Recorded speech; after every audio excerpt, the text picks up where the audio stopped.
Hello student, welcome my YouTube channel में दिलकुश सैनी और आप देख रहे हो मेरा डी मैथ्स चैनल, जहाँ पर मैं 9th 10th के लिए यहाँ पर कुछ चैप्टर्स पर वीडियोस अपलोड करता हूँ। जैसा कि आज आप लोगों के यहाँ थंबनेल में दिख रहा है, चैप्टर नंबर 10 एंड 11 इसके आप मतलब अपन डिस्कस करने वाले हैं यहाँ पर। तो मैं आज ये वन शॉट सीरीज है जिसमें मैं कुछ यहाँ पे कॉन्सेप्ट वगैरह पे डिस्कस करूंगा, जिसमें मैं समझाने की कोशिश करूंगा फॉर्मूलाज वगैरह। और जो चैप्टर है 10th और 11th उसके में जो भी है थ्योरम्स वगैरह है उनकी अपन आज यहाँ पे डिस्कशन करेंगे। तो देखिए आज बने रहिए वीडियो के साथ तक। तो अपन स्टार्ट करते हैं। सबसे पहले यहाँ पर सर्कल की बात कर लेते हैं चैप्टर नंबर 10 पे। चैप्टर नंबर 10 में देखो सर्कल जो होता है, सर्कल क्या क्या होता है। तो सर्कल के लिए मैं थोड़ा बहुत आपको समझाना चाहूंगा अलग पेज में। देखो सर्कल का आपको पता है कि सर्कल की डेफिनेशन अगर आप देखना चाहें तो सर्कल की डेफिनेशन होती है कि एक पाथ लेना पड़ता है अपन को। और पाथ कैसा होता है वो देखिए, एक मिनट रुकिए। देखो एक यहाँ पर पाथ लेना पड़ेगा, मतलब ऐसे ऐसे पाथ लेना पड़ेगा इनफाइनाइट मेनी पॉइंट का। जो इनफाइनाइट मेनी पॉइंट का जो पाथ ले रहे हैं वो एक यहाँ पर कांस्टेंट पॉइंट होता है। ये कांस्टेंट पॉइंट होता है। इस कांस्टेंट पॉइंट से सेम दूरी पर अपन ने एक पाथ ले लिया इनफाइनाइट पॉइंट का। ये देखो बहुत सारे इनफाइनाइट पॉइंट है, वो इस पॉइंट से एक इक्वल डिस्टेंस पे है। तो देखिए यहाँ पर जो ये चीज बनेगा, ये पूरा जो अपने पास बन रहा है ये होता है सर्कल। जो अंदर जो डोटो बन रहा है ना, इसको बोलते हैं सर्कल। क्या? एक कांस्टेंट पॉइंट से एक इक्वल डिस्टेंस पे जो अपन ने पाथ लिया है इनफाइनाइट पॉइंट का, तो उससे जो भी बन रहा है वो अपने पास सर्कल होगा। तो ये जो अपने पास सर्कल बनाई है इनफाइनाइट पॉइंट का एक पाथ है, और ये जो कांस्टेंट पॉइंट है वो ये है। तो इस कांस्टेंट पॉइंट है, इस कांस्टेंट पॉइंट को अपन यहाँ पर सेंटर बोलते हैं। क्या बोलते हैं दोस्तों? सेंटर बोलते हैं। और जो इक्वल डिस्टेंस पर जो ये पाथ है, इस पॉइंट से जो भी ये इक्वल डिस्टेंस है ना, इन सब पाथ की पॉइंटों की जो इक्वल डिस्टेंस होती है उसको अपन बोलेंगे यहाँ पर रेडियस। उसको क्या बोलते हैं दोस्तों? रेडियस बोलते हैं। तो यहां तक आपको समझ में आया। और जो ये पाथ है, ओनली पाथ की बात करें, इस पाथ को बोलेंगे अपन सरकमफेरेंस। क्या बोलेंगे? सरकमफेरेंस। ठीक है, जो ये पाथ है इसको बोलेंगे अपन सरकमफेरेंस। यहां तक क्लियर है आप लोगों को? देखिए और आगे समझाने की कोशिश करता हूं। तो देखिए जो सर्कल बना है अपने पास, अगर सर्कल के दो पॉइंट है, एक पॉइंट यहाँ पे ले लिया और एक पॉइंट यहाँ पे ले लिया, अगर इन दोनों को मिलाए हैं तो एक लाइन सेगमेंट बनता है, और इस लाइन को बोलते हैं यहाँ पर कोड। इस लाइन को क्या बोलेंगे? यहाँ पर कोड बोलेंगे। ठीक है, तो इस कोड की अगर अपन बात करें तो ये जो कोड है, देखो ये कोड है, फिर इसके ऊपर बनाई एक और। तो आपको पता है कोड की लेंथ क्या बड़ी है ना, ये पहले छोटी थी फिर बड़ी हुई, और यहाँ सेंटर है। फिर एक और कोड खींची तो ये और बड़ी हो गई, और फिर यहाँ पे सेंटर पे आ गई, फिर और बड़ी हो गई। लेकिन जैसे ही सेंटर के बाद में अगर वापस अपन स्टार्ट करें कोड बनाना, तो उसकी लेंथ वापस लेस देन की ओर जाएगी, मतलब कम होती जाएगी। ठीक है, पहले मतलब बड़ी कहां तक बड़ी? जब तक कोड सेंटर से पास नहीं हुई। मतलब कोड सेंटर से पास हुई तब सबसे लार्जेस्ट कोड थी, लार्जेस्ट कोड थी। यहां तक इक्वल है? क्लियर है? मतलब जब सेंटर से पास होती है कोई भी कोड, वो अपने पास सबसे लार्ज होती है। ठीक है ना, सबसे बड़ी होती है। और जो लार्जेस्ट कोड होती है, उस लार्जेस्ट कोड को अपन यहाँ पर डायामीटर की बात करते हैं, उसको बोलते हैं डायामीटर। और जो डायामीटर होता है वो रेडियस का डबल होता है। किसका होता है? रेडियस का 2 टाइम होता है। जो रेडियस होती है उस रेडियस का अगर डबल कर दें तो डायामीटर आता है, और डायामीटर को अपन यहाँ पर लार्जेस्ट कोड भी बोल सकते हैं। तो इस तरीके से आप इस चीज को समझ सकते हो। तो कोड क्या होता है कि दो पॉइंटों को अगर सर्कल पे मिला रहे हैं, सर्कल की बाउंड्री पे होने चाहिए दोनों, अंदर नहीं होने चाहिए दोनों। अगर सर्कल की बाउंड्री के दो पॉइंट को, डिफरेंट पॉइंट को अगर अपन ज्वाइन करते हैं, ज्वाइन करने पर जो लाइन बन रही है वो अपने पास कोड हो गई। ठीक है, और जो लार्जेस्ट कोड है जो सेंटर से पास हो रही है, उस कोड को बोलेंगे डायामीटर। और डायामीटर का जो रिलेशन, डायामीटर और रेडियस का जो रिलेशन होता है वो होता है diameter is equal to 2 multiply radius, मतलब रेडियस का डबल होता है। ठीक है, और रेडियस क्या होती है? डायमीटर का हाफ होती है। क्लियर है यहाँ तक? तो आशा करता हूँ ये चीज आप लोगों को यहाँ पर समझ में आई होगी। फिर इसमें एक और चीज अपन यहाँ पर बात कर लेते हैं। देखिए क्योंकि ये तो बेसिक्स था, ये तो 9th क्लास में अपन ने पढ़ लिया था। इसमें थोड़ा बहुत और मैं यहाँ पर डिस्कस करूंगा। देखिए हमें मालूम होना चाहिए कि ये सर्कल है, वो सर्कल पे मैंने यहाँ पर देखिए एक कोड ये बना दी, और मान लीजिए एक कोड ये मैंने बना दी। इसकी जो लेंथ है मान लीजिए 3 सेंटीमीटर है, उसकी लेंथ भी 3 सेंटीमीटर और सेंटर है। तो ध्यान रहे जब भी दो इक्वल कोड है तो उनकी जो डिस्टेंस है, सेंटर से ये वाली डिस्टेंस और ये वाली डिस्टेंस इक्वल होगी। जैसे अगर मान लीजिए ये 4 है तो ये भी अपने पास 4 होगी। क्लियर है? मतलब हमेशा अगर इक्वल कोड है तो वो सेंटर से सेम डिस्टेंस पे होती है। मेरे शब्दों को ध्यान से सुनना दोस्तों, जो इक्वल कोड होती है ना सर्कल की, जितनी भी इक्वल कोड बनती है वो सारी सेंटर से सेम डिस्टेंस पर होती है। आगे बात करते हैं अपन यहाँ पर, अगर मान लीजिए कोई कोड खींची मैंने और सेंटर से अगर उस पर कोई परपेंडिकुलर लाइन मैंने बनाता हूं, क्या बोला मैंने, किसी कोड पर मैं सेंटर से कोई परपेंडिकुलर लाइन बनाता हूं, तो जो परपेंडिकुलर लाइन है इसको कोड को बाइसेक्ट करेगी। मतलब ये जो पॉइंट है ना, जहां पे ये पॉइंट इंटरसेक्ट कर रही है, इस पॉइंट को बोलेंगे यहाँ पर मिड पॉइंट। इस पॉइंट को अपन बोलेंगे मिड पॉइंट। मतलब जो कोड है ना उसके दो इक्वल पार्ट हो जाते हैं। जैसे अगर ये 4 है ना पूरी, तो ये 2 ये होगी और 2 इधर का पार्ट होगी। लेकिन अगर इसका अपोजिट का बात करें कि अपने पास एक कोड दे रखी है और सेंटर से कोई अपन लाइन खींचते हैं और इसको मिड पर इंटरसेक्ट करती है, मतलब ये मिड में क्या कर रही है, इंटरसेक्ट, मतलब इसको बाइसेक्ट कर रही है कोड को।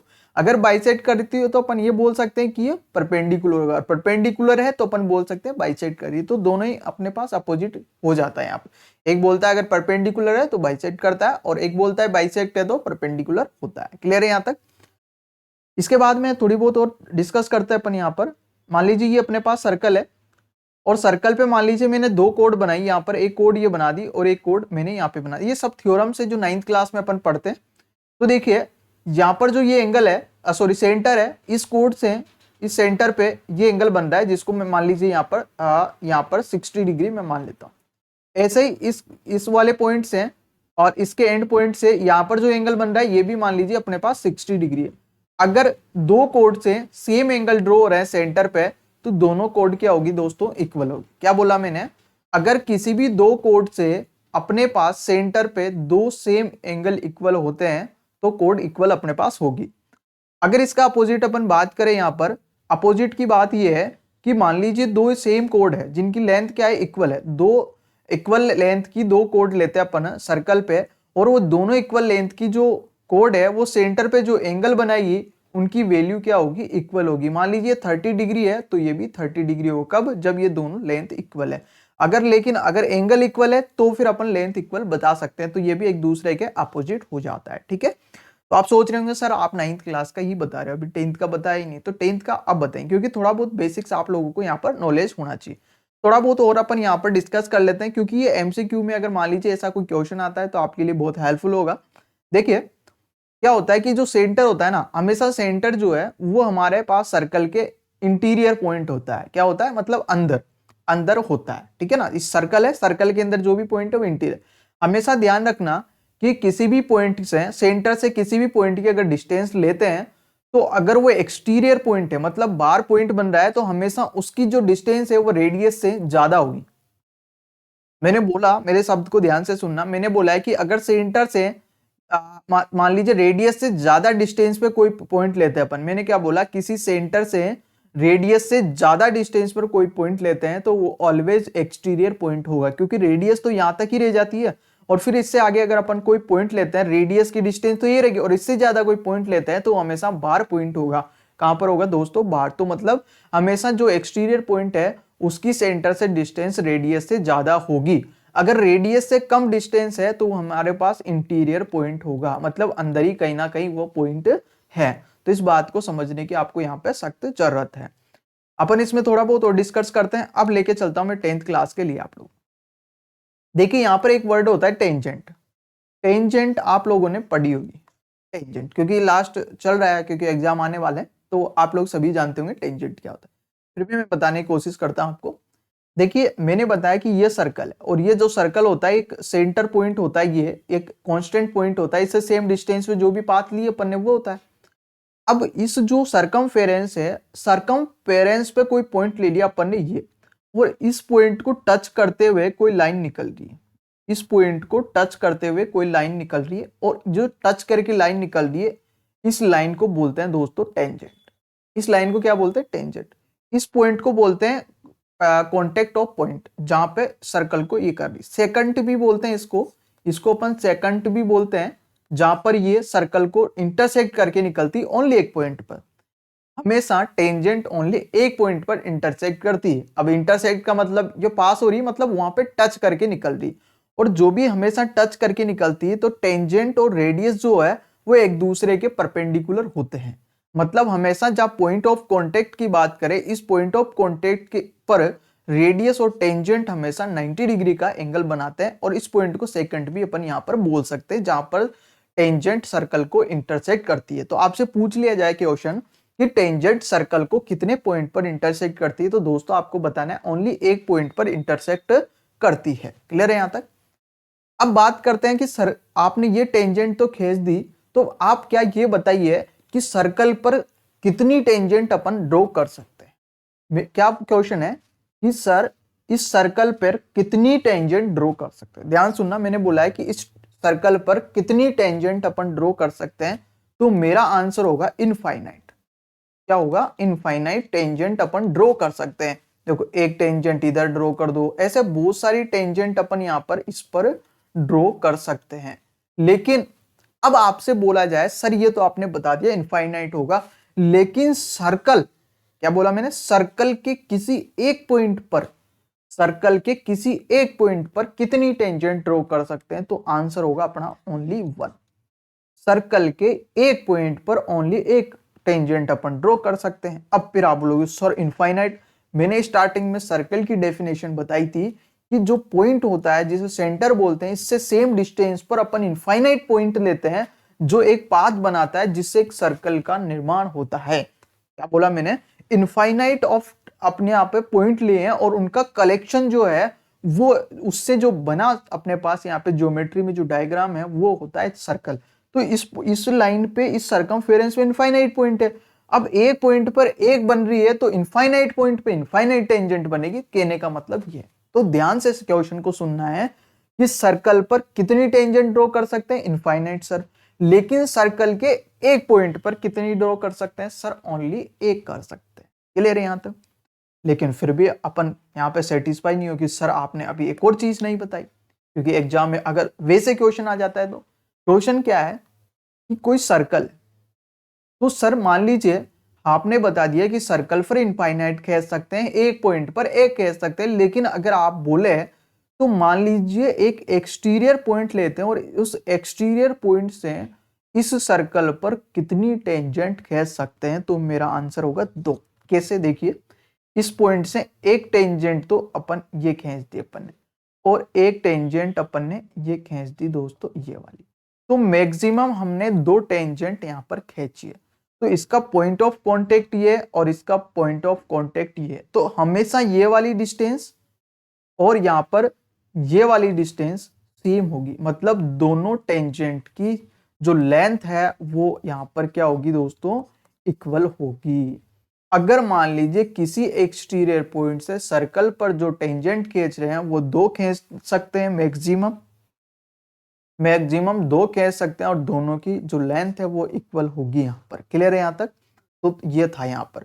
अब इस पे थ्योरम्स भी आ जाती है कि यहाँ पर कई बार ये थ्योरम पूछी गई है कि एक्सटीरियर पॉइंट से कोई अपने पास 2 टेंजेंट ड्रॉ कर सकते हैं, तो प्रूव दैट कि ये इक्वल बोथ टेंजेंट। ठीक है, तो इस पे अपन थ्योरम्स हैं, तो इसको भी अपन यहाँ पर मैं प्रूव करवाने की कोशिश करूंगा, मतलब आपको समझाने की। तो मैं कुछ यहाँ पर मैंने लिखे हैं नोट्स, उसको अपन देख स्टडी कर लेते हैं। तो मैंने टेंजेंट के बारे में आपको बता दिया कि मान लीजिए कोई भी सर्कल है, ये कोई सर्कल है, और सर्कल के किसी पॉइंट पर अगर अपन कोई लाइन खींचते हैं तो जो इस ओनली सर्कल के एक ही पॉइंट को टच करे या इंटरसेक्ट करे तो इसको बोलेंगे टेंजेंट। इस लाइन सेगमेंट को जो बोलेंगे उसको बोलते हैं अपन यहाँ पर टेंजेंट। ठीक है, और ये रेडियस के साथ हमेशा 90 डिग्री एंगल मतलब परपेंडिकुलर होता है। यहाँ तक मैंने बता दिया। ठीक है, समझ में आई बात? और बात करते हैं आगे अपन यहाँ पर, ये मैंने आपको यहाँ पर सेकंड की बात बताई दी थी। ठीक है, और आगे बात कर लेते हैं अपन यहाँ पर। ये बोल रहा है common point the tangent and the circle is called the point of contact. ये क्या बोल रहा है कि ये सर्कल है और सर्कल, ये मैंने चीज बताई है, ये अपने लाइन खींच दी, और आपको पता है कि सर्कल और टेंजेंट का कॉमन पॉइंट ओनली ये है, और इस पॉइंट को बोलते हैं पॉइंट ऑफ कांटेक्ट। इस पॉइंट को क्या बोलते हैं? इस पॉइंट को पॉइंट ऑफ कांटेक्ट बोलते हैं। ठीक है, ये बोल रहा है कि the tangent at any point of circle is perpendicular to radius through the point of contact. हमेशा जो ये टेंजेंट है, ये जो पॉइंट ऑफ कांटेक्ट है, यहां से हमेशा परपेंडिकुलर होता है। ठीक है, any point of circle is perpendicular the radius through the point of contact. वो क्या होता है, टेंजेंट पर कोई भी पॉइंट है ना, और पॉइंट कहां पर लेना है, कॉन्टेक्ट वो पॉइंट पे, तो ये 90 डिग्री होता है, तो ये मैंने बताया था। देखिए आगे बात करते हैं यहाँ पर,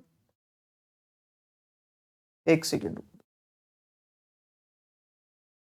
देखिए कि कुछ आपके यहाँ पे जो 10.1 है उसकी कुछ एक्सरसाइज के कुछ एमसीक्यू क्वेश्चन है, तो वो भी मैं बता देता हूँ। देखो क्योंकि एमसीक्यू क्वेश्चन नहीं है, ब्लैंक फिलिंग करने वाले हैं, तो ऐसे ही एमसीक्यू बन जाते हैं। ये बोल रहा है कि tangent to circle intersect in point, कितने पॉइंट पर करती है, या फिर क्या है जो पॉइंट ऑफ कॉन्टेक्ट है वो है, तो टेंजेंट जो सर्कल को इंटरसेक्ट करती है ओनली वन पॉइंट पर करती है, इन वन पॉइंट, ठीक है, या पॉइंट ऑफ कॉन्टेक्ट अपन बोल सकते हैं। Line intersecting circle is two point is called, अगर मान लीजिए कोई लाइन है सर्कल को दो पॉइंट पर इंटरसेक्ट करती है और इसको बोला जाता है कोड, ठीक है। एक पॉइंट पे करे तो टेंजेंट, दो पे करे तो कोड होती है। क्लियर है यहाँ तक? ये बात करा circle can have parallel tangent two at most. Parallel, देखो ये चीज मैंने नहीं बताई, इसको देख लीजिए। मान लीजिए ये एक लाइन ये खींच दी और एक पैरेलल ये खींच दी, तो हमेशा यहाँ पर मैक्सिमम ओनली दो लाइन पैरेलल अपन खींच सकते हैं, इससे ज्यादा नहीं खींच सकते, तो यहाँ पर आ जाएगा टू ही खींच सकते हैं, यहाँ पर कोड आएगा, ठीक है। दो कह सकते हैं, इससे ज्यादा नहीं कह सकते। ये बोल रहा है the common point of tangent to a circle and circle is called. तो देखिए यहां पर बोल रहा है कि एक तो पॉइंट टेंजेंट का है, ठीक है, और ये सर्कल का पॉइंट है, तो जो पॉइंट है कॉमन पॉइंट है उसको पॉइंट ऑफ कॉन्टेक्ट बोलते हैं। मैंने बोला है अभी the common point of tangent to circle and circle is called, मतलब यहाँ पर सर्कल का टेंजेंट टू सर्कल, सर्कल पे जो कॉमन पॉइंट है ना उसको पॉइंट ऑफ कॉन्टेक्ट अपन यहाँ पर बोलते हैं, जिसे अपन सेकंड भी बोल सकते हैं यहाँ पर। क्लियर है? तो नेक्स्ट बात करते हैं यहाँ पर। तो देखिए ये थ्योरम्स है यहाँ पर, शायद देखो क्या बोल रही, the length of tangent draw from external point to circle are equal, ये थ्योरम्स आती है। तो मान लीजिए ऐसा सर्कल ऐसा आ जाता है तो आपको प्रूफ्स करना होता है। तो देखिए इसका थोड़ा बहुत मैं प्रूफ बताने की कोशिश करता हूँ यहाँ पर, आप ध्यान से समझिएगा। देखो देखो ये डायग्राम है, ये अपने पास सर्कल है और ये बोल रहा है कोई एक्सटीरियर पॉइंट की है, और एक्सटीरियर पॉइंट से अपन ने यहाँ पर दो टेंजेंट यहाँ पर ड्रॉ करी, और ये दोनों जो टेंजेंट है दोस्तों, इन दोनों टेंजेंट की जो लेंथ है वो इक्वल होगी, ऐसा अपन को बताना है। ये अपने पास यहाँ पर सेंटर है, हमें पता है कि यहाँ से जो ये रेडियस और ये पॉइंट ऑफ कॉन्टेक्ट है इसके बीच में 90 डिग्री का एंगल बनता है, इसी तरीके से यहाँ पर भी 90 डिग्री का एंगल बन जाएगा, ठीक है। देखिए यहाँ तक समझ में आया होगा आपको। अब अपन आगे बात करते, ये मैंने एक और यहाँ पर लाइन खींच दी, तो अगर मान लो इसको मैं P मानूं और इसको A मान लेते हैं, ये B है और ये सेंटर पॉइंट O है। अब यहाँ पर हमें पता है कि दो ट्राइंगल बन रहे हैं अपने पास, ट्राइंगल एक तो है अपने पास O A P, एंड एक ट्राइंगल की बात कर लेते हैं अपन, दूसरा है O B P। दो ट्राइंगल अपने पास बन गए, एक तो ये ऊपर वाला ट्राइंगल बन रहा है अपने पास, एक नीचे वाला। अगर अपन इन दोनों ट्राइंगल को कॉन्ग्रुएंट कर देते हैं, ये दोनों क्रॉसपोंडिंग पार्ट इक्वल आ जाएंगे। तो कॉन्ग्रुएंट करने के लिए हमें पता है 5 नियम होते हैं, उनमें मतलब 3 चीजें अपन को इक्वल करनी होती है, तो 5 में से जो भी लग रहा है वो अपन लगा देते हैं। तो देखिए यहाँ पर इसमें 90 डिग्री एंगल बन रहा है, इसमें भी 90 डिग्री एंगल बन रहा है, मतलब angle A is equal to angle B. और ये तो हमें पता है, वी नो दैट कि जो रेडियस है, रेडियस एंड जो टेंजेंट है वो क्या होती है, अब एक दूसरे के परपेंडिकुलर होती है। जो टेंजेंट और रेडियस होती है वो परपेंडिकुलर होती है। यहाँ तक क्लियर है भाई? ये तो बात समझ में आ गई सर। दूसरी बात अपन करते हैं कि सर ओ ए रेडियस है और एक सर्कल की जितनी भी रेडियस हो सारी इक्वल होती है, और रेडियस है तो ये तो इक्वल ही होगी भाई, ये भी रेडियस है और ये भी रेडियस है, इसका मतलब ये तो इक्वल होगी भाई साहब। सही बोला सर। इसके बाद में ये जो लाइन बन रही है, ये वाली लाइन, बीच वाली लाइन, ये ऊपर वाले ट्राइंगल की भी है और नीचे वाले ट्राइंगल की भी है, मतलब अपन बोल सकते हैं कि OP is equal to OP, ये कॉमन हो गया सर। ये भी सही है भाई, कॉमन हो गया। जब कॉमन साइड है, अब देखो कौन सा रूल लग रहा है, देखो लग रहा है एक तो 90 डिग्री का एंगल इक्वल है और एक हाइपोटेनियस इक्वल है, क्योंकि 90 डिग्री जो बनता है अपने पास ये राइट एंगल ट्राइंगल, तो 90 डिग्री के सामने वाला जो साइड होता है वो हाइपोटेनियस होता है अपने पास, ठीक है। तो मतलब इनके हाइपोटेनियस इक्वल है और एक एंगल इक्वल है 90 डिग्री वाला, और एक साइड इक्वल है। जब भी ऐसा केस आता है तो उसमें आरएचएस का रूल लगता है, आरएचएस रूल लगता है। आरएचएस रूल का मतलब होता है राइट एंगल इक्वल होना चाहिए, हाइपोटेनियस इक्वल होना चाहिए और एक साइड इक्वल होनी चाहिए। तो देखो हाइपोटेनियस इक्वल है, एक ये इस साइड के इक्वल है और 90 डिग्री के एंगल इक्वल है। अगर ऐसा होता है तो ट्राइंगल जो दे रखे अपने पास ओ ए पी, वो कॉन्ग्रुएंट होंगे ट्राइंगल ओ बी पी। या 9th क्लास का कॉन्सेप्ट है पूरा। अब देखो क्या बोल रहा है अपन को एपी इक्वल करना है, तो इसमें एपी देखो लास्ट के 2 वर्ड हैं, तो क्या इसमें भी लास्ट के 2 वर्ड बीपी है, तो जो देखो क्रॉसपॉन्डिंग का मालूम तभी चलेगा, देखो इधर के लास्ट, क्योंकि एपी की वैल्यू लानी है तो एपी के लास्ट के 2 पॉइंट लिए तो इधर के भी लास्ट के लेने पड़ेंगे, तो AP is equal to BP, देखो AP is equal to BP, तो ये हो गया बाई सीपी सीटी से corresponding part of congruent triangle are equal होता है, तो ये हो गया हेंस प्रूव्ड, क्योंकि इसमें आ गया अपने पास जो टेंजेंट्स है वो दोनों इक्वल आ गई। वो मैंने यहाँ पे गिवन होता है टू प्रूव, वो सारे नहीं लिखे हैं, मैंने डायरेक्ट प्रूफ यहाँ पर आपको बताया है। तो आशा करता हूँ ये चीज आप लोगों को यहाँ पर समझ में आई होगी। तो अपन नेक्स्ट डिस्कस करते हैं, इसमें आगे चलते हैं।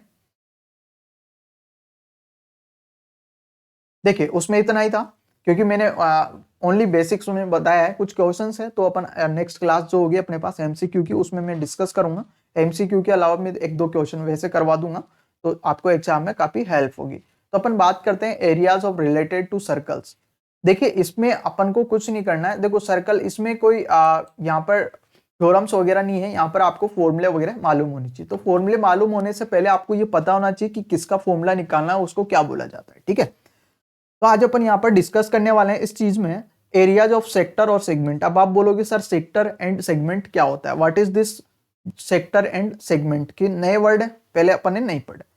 वहां पे इंट्रोडक्शन पढ़ते हैं थोड़ा बहुत अपन 9th क्लास में, वहां पे नाम तो वहां पे भी सुना है अपन ने। तो देखो जो सेक्टर होता है वो सेक्टर किस किस से बनता है, देखो टू रेडियस और एक होता है आर्क, इन दोनों से मिलके जो बनेगा अपने पास उसको बोलते हैं अपन सेक्टर। अब आप बोलोगे सर ये क्या बता रहे हो, आप तो डायग्राम से समझाओ। तो ये सर्कल लिया अपन, ये अपने पास पॉइंट हो गया, मान लीजिए यहां से लेके ये एक आर्क ले लिया, दिस इज अ आर्क, यहां से लेके मैंने एक आर्क खींच दिया, ठीक है, और इस आर्क के इस वाले पॉइंट को इस सेंटर से मिला है और इसको इससे मिला। अब हम जानते हैं ये क्या है, आर है, और ये क्या है, आर है, और ये क्या है, आर्क है। तो 2 रेडियस और एक आर्क से जो अपने पास डायग्राम जो बनेगा उस वाले को अपन बोलते हैं सेक्टर। तो ये हो गया अपने पास यहाँ पर सेक्टर हो गया दोस्तों, क्या हो गया ये अपने पास यहाँ पर सेक्टर हो गया। थोड़ा बहुत मैं इसको अच्छे से कर देता हूं।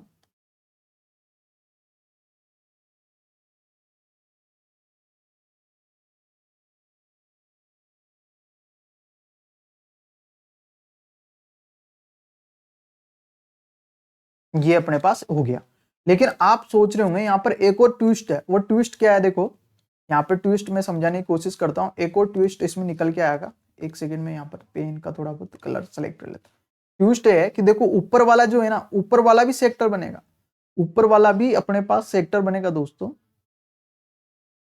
ऊपर वाला भी अपने पास सेक्टर बनेगा, लेकिन सेक्टर का बस इतना सा फर्क रहेगा, एक मेजर होगा और एक माइनर होगा। ये ऊपर वाला भी सेक्टर बन रहा है। अब आप सोचोगे सर ये रेडियस से कहां बन रहा है, 2 रेडियस से कैसे बन रहा है, तो ये भी 2 रेडियस से बन रहा है दोस्तों। कैसे बन रहा है देखो ध्यान से देखना, ये अपन ने यहाँ पर बना दिया है, थोड़ा बहुत सर्कल ऐसा वैसा हो सकता है, तो देखिए समझाने की कोशिश कर रहा हूं, उसको समझना। देखो ये जो ऊपर वाला है ना, इसको बोलेंगे मेजर, इसको क्या बोलेंगे दोस्तों, इसको बोलेंगे मेजर, मेजर, ठीक है, मेजर मतलब बड़ा फोर्स। देखो एक रेडियस ये है और एक रेडियस ये है, इससे ये, तो ये बड़ा एंगल ले लेंगे यहाँ पे, तो ये मेजर सेक्टर हो गया, क्या हो गया, मेजर सेक्टर। और जो ये वाला है इसको बोलेंगे अपन माइनर सेक्टर, माइनर सेक्टर। इसमें जो थीटा है, सॉरी जो थीटा है इसमें, वो ये वाला ले लेंगे। अब हमें पता है एक पॉइंट पे जो एंगल बन रहे हैं वो 360 डिग्री के होते हैं टोटल, कितने डिग्री के होते हैं, 360 के। अगर मान लो ये नीचे वाला जो थीटा बन रहा है, तो जो ये ऊपर वाला है, ये ऊपर वाला जो है ना अपने पास होगा 360 में से थीटा माइनस कर देंगे, इतना अपने पास यहाँ पर होगा। क्लियर है यहाँ तक। तो आशा करता हूँ ये चीज आप लोगों को यहाँ पर समझ में आई होगी। तो नेक्स्ट बात करते हैं अपन यहाँ पर और समझने की कोशिश करते हैं, ठीक है। तो इसमें जैसा कि यहाँ पर दे रखा है, ये वाला जो ये माइनर सेक्टर है और जो ये ऊपर वाला है ये मेजर सेक्टर है अपने पास। क्लियर है। तो अब बात करते हैं सॉरी सॉरी देखो बात करते हैं यहाँ पर इस वाले सेगमेंट की बात कर लेते हैं अपन। तो थोड़ा बहुत मैं इसको इरेज कर देता हूँ, इसको हटा देता हूँ। अब अपन बात कर लेते हैं यहाँ पे, इसकी बात करते हैं अपन, इसकी बात कर लेते हैं। तो इसी में बात कर लेते हैं तो थोड़ा अच्छा रहेगा। देखो जो देखिए यहाँ पर जो ये बनता है ना, ये बनता है कोड प्लस आर्क से। ओनली किससे देखो ये क्वेश्चन भी पूछ लिया जाता है कि किससे कौन सा बन रहा है, ठीक है। तो ये कोड और आर्क से मिलके बनता है। दिस इज अ कोड, आपको पता है अभी मैंने बेसिक्स में बताया था, इसको बोलेंगे कोड अपन यहाँ पर, और ये वाला जो होता है ये आर्क होता है, ठीक है। तो आर्क से जो बन रहा है वो होता है अपने पास सेगमेंट। अब आप बोलोगे सर फिर ऊपर वाला भी अपने पास यहाँ पर सेगमेंट होगा, ऊपर वाला भी अपने पास यहाँ पर क्या है, सेगमेंट है। ये ऊपर वाला, ये जो बन रहा है ना, ये ऊपर वाला, ये भी अपने पास क्या है यहाँ पर दोस्तों, ये भी अपने पास एक सेगमेंट है, लेकिन सेगमेंट ये बड़ा वाला है, मतलब बड़ा।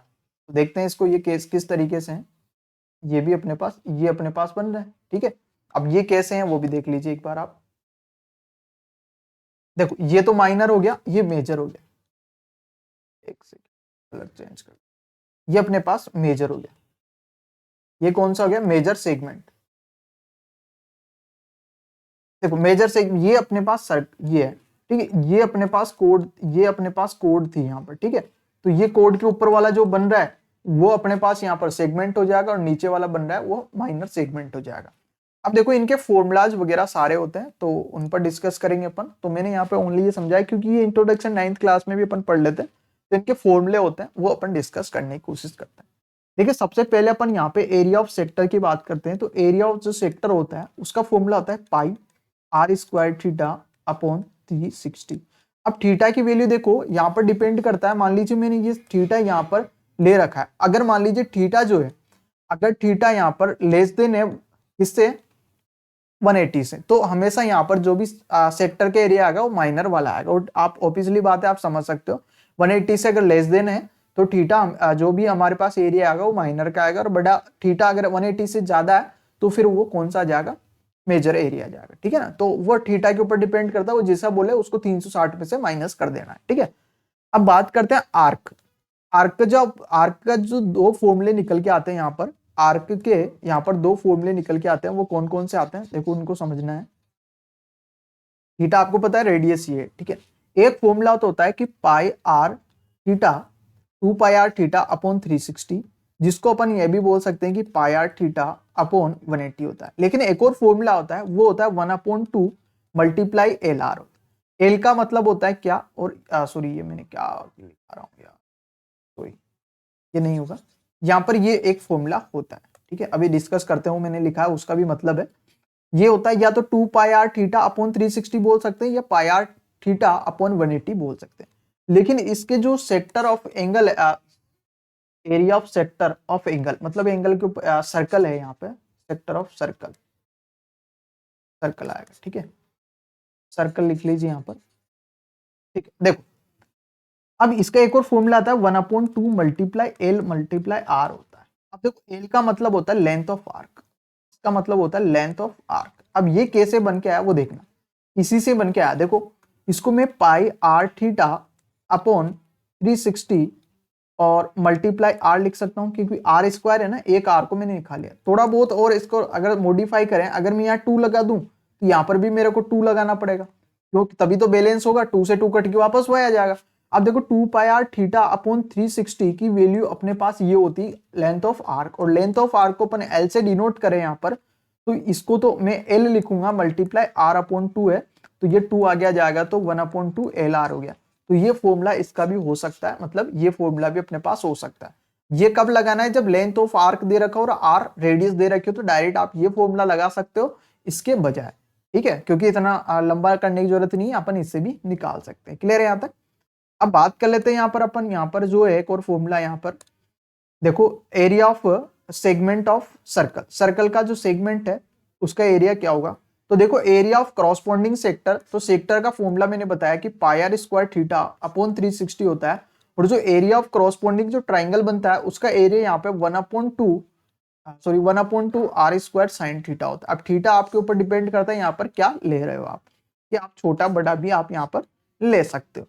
अब यहाँ पर एक दुविधा है कि यहाँ पर सर अगर मान लीजिए साइन, क्योंकि साइन बन रहा है, साइन 120 भी आ जाता है, तो साइन 120 की वैल्यू होती है दोस्तों, साइन 120 की वैल्यू क्या होती है वो देख लीजिए आप, कोस 30 होती है। कितनी होती है, कोस 30 होती है। इसकी वैल्यू जो 90, इसकी जो वैल्यू होती है साइन 120 की, इसकी कोस 30 होती है, कोस 30 की वैल्यू √3/2 होती है, मतलब ये वैल्यू होती है साइन 60 के बराबर। ध्यान रहे आप लोगों को इस बात का खासकर। तो साइन 120 का जो आ रहा है तो उसको बोलना चाहिए अपन को साइन 60 बोल सकते हैं अपन, क्योंकि साइन 60 की वैल्यू √3/2 होती है। कैसे आया? क्योंकि आपके सिलेबस में ये पार्ट नहीं है, एट्थ जो चैप्टर है उसमें आता है।